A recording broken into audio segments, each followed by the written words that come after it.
Welcome friends. आज की जो वीडियो है बहुत ही ज़्यादा ज़रूरी है। और चाहे आप किसी भी एग्ज़ाम्स की तैयारी कर रहे हैं, चाहे वो एसएससी का एग्ज़ाम हो, बैंक का हो, इंडियन रेलवेज़ का हो, कोई पुलिस एग्ज़ाम हो या फिर किसी टीचिंग एग्ज़ाम की आप तैयारी कर रहे हैं, सारे ही एग्ज़ाम्स के लिए इसका बराबर इम्पोर्टेंस है, बराबर ज़रूरी है। और अगर हम एक तरह से कहें तो ये कॉम्पिटिटिव एग्ज़ाम्स की तैयारी करने वाले स्टूडेंट्स के लिए, कैंडिडेट्स के लिए एक डिसिप्लिन की तरह काम करेगा। इसमें हम बहुत सारी बातें जानेंगे कि किस तरह आप कम टाइम में अपनी तैयारी को बहुत अच्छा कर सकते हैं और एक तरह से हार्ड वर्क करने की बजाय हमें स्मार्ट वर्क करना होता है। तो इस चीज़ के ऊपर पूरा डिपेंड करेगा ये वीडियो। तो आगे हम शुरू करते हैं। यहाँ टोटल 7 पॉइंट्स दिए गए हैं जिनके बारे में हम आगे डिस्कस करेंगे और ये किसी भी कॉम्पिटिटिव एग्ज़ाम की प्रिपरेशन करने वाले कैंडिडेट्स के लिए बहुत ही ज़्यादा ज़रूरी है। तो इनको वन बाई वन हम देख लेते हैं। हर एक पॉइंट्स को हम थोड़ा थोड़ा डिस्कस करेंगे। तो हम फर्स्ट पॉइंट से शुरू करते हैं। पहला पॉइंट है आपका exam pattern and syllabus. Friends, आप किसी भी एग्ज़ाम की प्रिपरेशन कर रहे हो, कोई भी कॉम्पिटिटिव एग्ज़ाम है, तो सबसे ज़्यादा ज़रूरी होता है कि आपको इस एग्ज़ाम का पैटर्न और सिलेबस पता होना चाहिए। पैटर्न की अगर हम बात करें तो एग्ज़ाम पैटर्न का मतलब है कि आपको पता होना चाहिए कौन से सेक्शन से कितने क्वेश्चंस उसमें आते हैं और वो कितने कितने मार्क्स में डिवाइड होते हैं। अगर आपको पता होगा तो उसके अकॉर्डिंग आप अपना प्रिपरेशन शेड्यूल बना पाएंगे, उसके अकॉर्डिंग आप तैयारी कर पाएंगे। फॉर एग्जांपल अगर हम बात करें SSC combined graduate level exam की, तो आपको पता होगा फर्स्ट वीडियो में भी हमने डिस्कस किया था कि उसमें मैथमेटिक्स का और इंग्लिश लैंग्वेज का बहुत ज़्यादा वेटेज होता है। तो अगर आपको इसी तरह सारे एग्जाम्स के बारे में पता होगा तो अपनी तैयारी को आप उसी के अकॉर्डिंग कर सकते हैं। जिन सब्जेक्ट का वेटेज कम होगा उनको आप कम टाइम दोगे और जिनका वेटेज ज़्यादा होगा उनको आप ज़्यादा टाइम दोगे, बशर्ते कि आपको उस एग्ज़ाम का पैटर्न पता हो। ठीक उसी तरह आगे बात आती है एग्ज़ाम के सिलेबस की। कोई भी कॉम्पिटिटिव एग्ज़ाम जिसकी आप प्रिपरेशन कर रहे हैं, उसका सिलेबस आपको ज़रूर पता हो। इवन मैं कहूँगा कि उस सिलेबस का एक एक कीवर्ड आपको पता होना चाहिए, क्योंकि सिलेबस में आपको पता चलता है कि कौन कौन से सब्जेक्ट आपको तैयार करने हैं, किसी पर्टिकुलर सब्जेक्ट में कौन कौन से टॉपिक आपको तैयार करने हैं और उन टॉपिक्स को आप कहाँ कहाँ से पढ़ सकते हो। आपके लिए बाद में अपना एग्ज़ाम शेड्यूल, अपना जो भी टाइम प्लान आप बनाते हैं वो बनाना बहुत ही ज़्यादा ईजी हो जाता है। क्योंकि सपोज़ अगर आप बात करें मैथमेटिक्स की, तो मैथमेटिक्स 12th लेवल में भी आता है, 12th स्टैंडर्ड में जो हम पढ़ते हैं, ग्रेजुएशन लेवल में भी होता है, पोस्ट ग्रेजुएशन लेवल में भी होता है। लेकिन ज़्यादातर अगर आप एग्ज़ाम्स की बात करेंगे उसमें जो भी मैथ आता है, अर्थमेटिक की हम अगर बात करें या एडवांस मैथ की बात करें, तो वो मैक्सिमम जो होता है वो 10th लेवल का मैथ होता है। तो अगर आप सिलेबस नहीं देखेंगे तो आपको पता नहीं चलेगा कि किसी पर्टिकुलर सब्जेक्ट में आपको कौन कौन सा कंटेंट प्रिपेयर करना है, कौन कौन से टॉपिक आपको तैयार करने हैं। तो सिलेबस बहुत ज़रूरी है। आगे बात आती है कि सिलेबस आपको मिलेगा कहाँ से। जब भी कोई नई भर्ती किसी भी गवर्नमेंट के द्वारा निकाली जाती है तो उसके साथ साथ एक डिटेल्ड नोटिफिकेशन रिलीज़ किया जाता है। अगर आप उस नोटिफिकेशन को देखेंगे तो वहाँ से आप सिलेबस देख सकते हैं या फिर किसी ऑफिशियल वेबसाइट से आप इसको ले सकते हैं। तो सिलेबस बहुत ज़रूरी है। नेक्स्ट पॉइंट देखते हैं, यह है लिमिटेड स्टडी मटेरियल। आपके पास में बहुत सारी अननेसेसरी बुक्स नहीं होनी चाहिए। किसी भी आप सब्जेक्ट की बात करें तो पर्टिकुलर एक सब्जेक्ट में एक या ज़्यादा से ज़्यादा दो, उससे ज़्यादा आपके पास बुक्स ना हो। हाँ, आप ऐसा कर सकते हैं कि किसी पर्टिकुलर टॉपिक को आपने एक बुक से तैयार कर लिया, आपको उसमें ज़्यादा अच्छा लगा, दूसरा टॉपिक आपको किसी दूसरी बुक में अच्छा लगता है तो दूसरी बुक से आप तैयार कर सकते हैं। लेकिन ऐसा नहीं है कि आप सेम टॉपिक को 2 या 3 बुक से तैयार कर रहे हैं। अगर आप ऐसा करेंगे तो उसमें आपको कन्फ्यूज़न हो जाएगा। आपको तैयार करने में किसी भी टॉपिक को बहुत टाइम लग सकता है। आप एग्ज़ाम के टाइम में उसका रिवीजन नहीं कर पाएंगे। और आप कोशिश करो कि किसी भी पर्टिकुलर सब्जेक्ट की 3-4 बुक पढ़ने की बजाय एक ही बुक को 3-4 बार आप रिवाइज करें। बहुत ही अच्छा फार्मूला है, बहुत ही ईजी फार्मूला है अपनी प्रिपरेशन को बहुत अच्छा करने का। तो ये बहुत ज़्यादा ज़रूरी है कि आपका जो स्टडी मटेरियल है, चाहे वो किसी भी सब्जेक्ट का हो, एक लिमिट में होना चाहिए।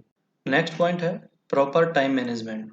बहुत ही ज़्यादा ज़रूरी है, बहुत ज़्यादा इंपॉर्टेंट है सभी कैंडिडेट्स के लिए। कभी कभी ऐसा होता है कि हम एक दिन पढ़ते हैं 12 से 13 घंटे, उसके नेक्स्ट डे पढ़ते हैं 7 से 8 घंटे और उसके नेक्स्ट डे में इसी तरह से वो डिक्रीज़ होता चला जाता है। लेकिन अगर आप टाइम मैनेजमेंट की बात करोगे तो आपको सबको अपनी अपनी कैपेसिटी पता होती है। अपने अकॉर्डिंग जिसको आप लंबे टाइम तक फॉलो कर सकें, ऐसा एक प्लान बनाएं। अगर आप लेट नाइट ज़्यादा देर तक पढ़ना चाहते हैं उसके अकॉर्डिंग प्लान बनाने, या अगर आपकी हैबिट है कि आप अर्ली मॉर्निंग उठ के पढ़ सकते हैं उसके अकॉर्डिंग आप प्लान बनाने, जो भी आपको ठीक लगे। कंडीशन एक ही रहेगी कि आप उसको लंबे टाइम तक फॉलो कर सकें और डेली कम से कम 6 या 7 घंटे की स्टडी आपकी होनी चाहिए। अगर आप बिगिनर हैं तो आप इसमें 1-2 घंटे और भी ऐड कर सकते हैं, लेकिन एक अगर एवरेज स्टूडेंट की मैं बात करूं जिसने अभी-अभी तैयारी शुरू की है, तो 5 से 6 घंटे की तैयारी डेली सफिशिएंट है। तो एक टाइम प्लान बनाइए। टाइम प्लान बनाने से क्या होगा, आप चीज़ों को व्यवस्थित कर पाएंगे। आपको पता लग जाएगा कि कौन सा टॉपिक, कौन सा सब्जेक्ट कितने दिन में आप ख़त्म करेंगे। आपको पता होगा आपको रिवीजन कब करना है। अगर आप प्रॉपर टाइम मैनेजमेंट करेंगे तो कोई भी प्रिपरेशन आपके लिए बहुत ईजी हो जाएगी। नेक्स्ट पॉइंट देखते हैं, point number 4। Don't try to do PhD on any topic और सब्जेक्ट। कहने का मतलब है कि किसी भी सब्जेक्ट को आपको उतना नहीं पढ़ना है कि आपका बहुत ज़्यादा टाइम पता चले आपने एक ही सब्जेक्ट को दे दिया, या बहुत ज़्यादा टाइम आपने एक ही टॉपिक को दे दिया, क्योंकि आपको पीएचडी नहीं करनी है। आपको जस्ट अपना एग्ज़ाम क्वालिफाई करना है, जॉब लेनी है और उसको ज्वाइन करना है। तो किसी भी टॉपिक में उतना अंदर जाने की आप कोशिश ना करें, बहुत ज़्यादा ज़रूरी है। पहले किसी भी सब्जेक्ट में जो कंटेंट, जो टॉपिक आपको इजी लगते हैं उनको प्रिपेयर करो। उसके बाद में जो टॉपिक टफ़ हैं, आपकी नज़र से टफ़ हैं, तो या तो किसी कोचिंग इंस्टीट्यूट में अगर आप पढ़ रहे हैं तो वहाँ से हेल्प ले सकते हैं, कोई आपका गाइड है उसकी हेल्प ले सकते हैं, या फिर कोई अगर ऑथेंटिक यूट्यूब में वीडियो है तो आप वो देख सकते हैं। लेकिन पहले जो आपको आसान लगता है किसी भी सब्जेक्ट में, उस टॉपिक को आप पहले तैयार करेंगे। अदरवाइज़ क्या होगा, आप एक ही सब्जेक्ट में उलझे रहेंगे और आपका एग्ज़ाम भी आ जाएगा। तो इस चीज़ को बहुत ज़्यादा ध्यान रखना है। बहुत सारे स्टूडेंट्स होते हैं जो एक ही सब्जेक्ट से चिपके रहते हैं, एक ही सब्जेक्ट उन्हें अच्छा लगता है, लेकिन एग्ज़ाम में जो भी सब्जेक्ट आते हैं, जो भी कंटेंट पूछा जाता है, वो सभी अपने इक्वली अलग-अलग इम्पोर्टेंस रखते हैं, तो सभी को हमें तैयार करना है। इसमें नेक्स्ट है सेल्फ कॉन्फिडेंस, बहुत ज़्यादा ज़रूरी है, क्योंकि अगर हम प्रेज़ेंट टाइम में किसी भी कॉम्पिटिटिव एग्ज़ाम को देखें, तो उसमें लाखों कैंडिडेट्स अप्लाई करते हैं, लाखों कैंडिडेट्स एग्ज़ाम में अपीयर होते हैं, तो एक अनसर्टेनिटी बन जाती है। कभी-कभी आप होपलेस भी होने लगते हैं। ऐसा होता है कि आपको एग्ज़ाम को क्वालिफ़ाई करने में कभी-कभी 1 साल, 2 साल, 3 साल तक का भी टाइम लग जाता है। लेकिन ऐसा नहीं है कि कैंडिडेट्स क्वालिफ़ाई नहीं करते। जो रेगुलर मेहनत करते हैं, अपने रेगुलर रूटीन को फ़ॉलो करते हैं, वो एग्ज़ाम को टाइम से क्वालिफ़ाई भी करते हैं। तो सेल्फ कॉन्फिडेंस की अगर हम बात करेंगे, ये कब आएगा? जब आपने अपना एक प्रॉपर टाइम प्लान फ़ॉलो किया होगा।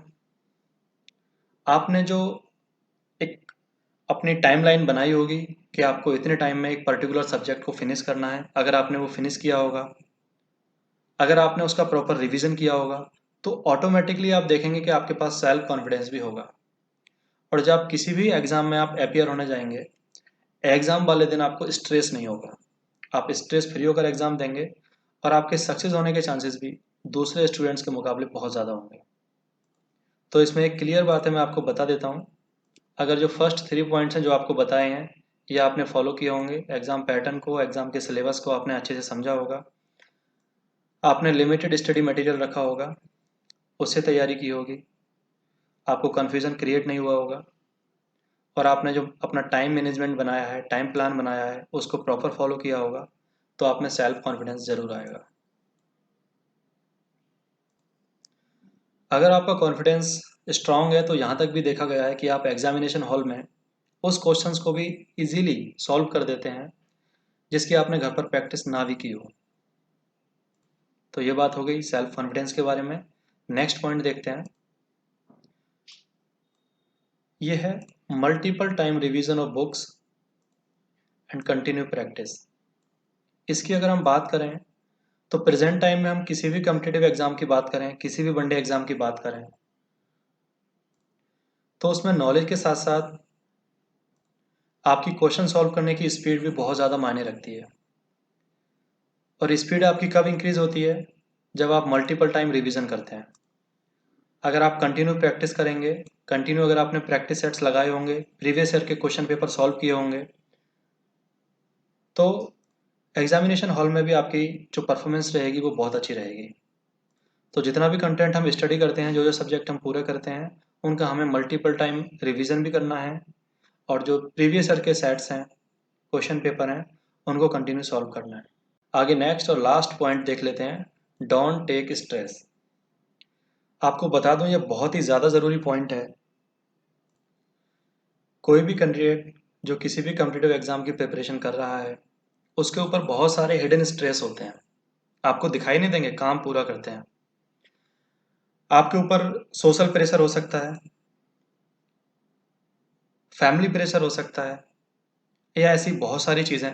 कभी कभी आपको बहुत लंबा टाइम हो गया, 2 साल हो गए, 3 साल हो गए, आपको सक्सेस नहीं मिली, एग्ज़ाम को आप क्वालिफाई नहीं कर पाए, फाइनल मेरिट लिस्ट में नाम नहीं आया, तो आपको स्ट्रेस हो जाएगा। कभी कभी स्टूडेंट्स डिप्रेशन में भी चले जाते हैं। अब बात आती है कि इसको रिलीज़ कैसे किया जाए। इसके लिए मैं आपको बता देता हूँ कि आप मॉर्निंग में जो आपको अच्छा लगता हो वो योगा कर सकते हैं, जो आपको अच्छी लगती हो वो एक्सरसाइज कर सकते हैं, कम से कम आधे घंटे या 1 घंटे आपको कोई भी योगा, कोई भी एक्सरसाइज वो करनी है। उसके बाद में डेली टाइम प्लान में जो आपने अपना फ्लो चार्ट बनाया है पढ़ने के लिए, अगर आपने वो अचीव कर लिया है, अगर आपने 6 घंटे स्टडी के लिए उसमें लिखे थे, मेंशन किए थे, अगर आपने उन्हें अचीव कर लिया है, तो उसके बाद में जो भी आपकी हॉबी हो, कुछ देर आप उसका एंजॉय कर सकते हैं। कोई म्यूज़िक सुन सकते हैं, थोड़ी देर वॉक करके आ सकते हैं। तो ये सारी चीज़ें इसमें बहुत ज़्यादा हेल्पफुल होंगी। तो ये हो गए 7 पॉइंट्स जो आपको ध्यान रखने हैं और बहुत ज़्यादा ज़रूरी हैं हर एक स्टूडेंट्स के लिए जो भी किसी भी एग्ज़ाम की तैयारी कर रहे हैं। आगे मैं कुछ फाइनल वर्ड्स आपको बता देता हूँ। कोई भी कॉम्पिटिटिव एग्ज़ाम हो और आप अपने एकेडमिक में कोई भी कितना भी एवरेज क्यों ना रहा हो, अगर वो ऑनेस्टली प्रिपरेशन करे, प्रॉपर टाइम प्लान को फॉलो करे, तो ऐसा हो नहीं सकता कि वो इन कॉम्पिटिटिव एग्ज़ाम्स को, कोई भी एग्ज़ाम हो, उन्हें क्लियर ना कर पाए। फॉर एग्ज़ाम्पल, आपने किसी भी एग्ज़ाम में अपीयर हुए हों आप, और आप उसको क्वालिफाई ना कर पाए हों, तो आप खुद से एक क्वेश्चन पूछ सकते हैं कि क्या वाकई आपने ऑनेस्टली प्रिपरेशन की थी और चीज़ों को फॉलो किया था, एक प्रॉपर रूटीन में आपने तैयारी की थी। 100% अगर आप उस एग्ज़ाम में डिसक्वालीफाई हुए हैं तो आपका रिप्लाई नो होगा, और जिस दिन ये रिप्लाई आपका यस में चेंज हो जाएगा, आप उस एग्ज़ाम को क्वालिफाई भी कर लेंगे, ये भी 100% श्योर है। तो ये कुछ चीज़ें थी, कुछ पॉइंट्स थे स्टूडेंट्स के लिए जो आपके लिए बहुत ज़्यादा हेल्पफुल होने वाले हैं। इनको आप फॉलो कीजिए और मैं गारंटी दे सकता हूँ कि विद इन 1 मंथ आपको कुछ ना कुछ चेंजेस देखने को ज़रूर मिलेंगे। तो thank you very much for watching this video.